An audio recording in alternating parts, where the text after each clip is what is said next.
Osée, chapitre 13. Lorsqu'Éphraïm parlait, c'était une terreur. Il s'élevait en Israël, mais il s'est rendu coupable par Baal et il est mort. Maintenant ils continuent à pécher. Ils se font avec leur argent des images en fonte, des idoles de leur invention. Toutes sont l'œuvre des artisans. On dit à leur sujet que ceux qui sacrifient baisent les veaux. C'est pourquoi ils seront comme la nuée du matin, comme la rosée qui bientôt se dissipe, comme la balle emportée par le vent hors de l'air, comme la fumée qui sort d'une fenêtre. Et moi, je suis l'Éternel, ton Dieu, dès le pays d'Égypte. Tu ne connais d'autre Dieu que moi, et il n'y a de sauveur que moi. Je t'ai connu dans le désert, dans une terre aride. Ils se sont rassasiés dans leur pâturage, ils se sont rassasiés et leur cœur s'est enflé. C'est pourquoi ils m'ont oublié.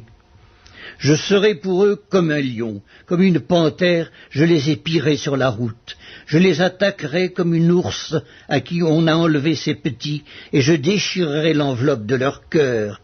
Je les dévorerai comme une lionne, les bêtes des champs les mettront en pièces. Ce qui cause ta ruine, Israël, c'est que tu as été contre moi, contre celui qui pouvait te secourir.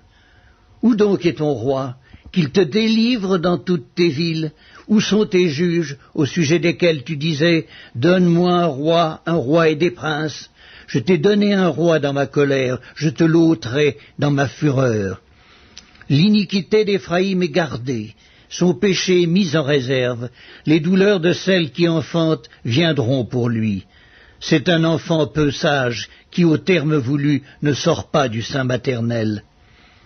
Je les rachèterai de la puissance du séjour des morts, je les délivrerai de la mort. Ô mort, où est ta peste? Séjour des morts, où est ta destruction? Mais le repentir se dérobe à mes regards.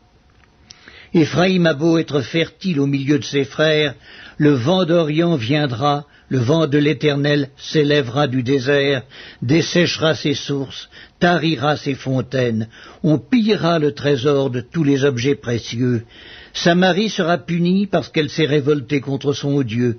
Ils tomberont par l'épée, leurs petits-enfants seront écrasés et l'on fendra le ventre de leurs femmes enceintes.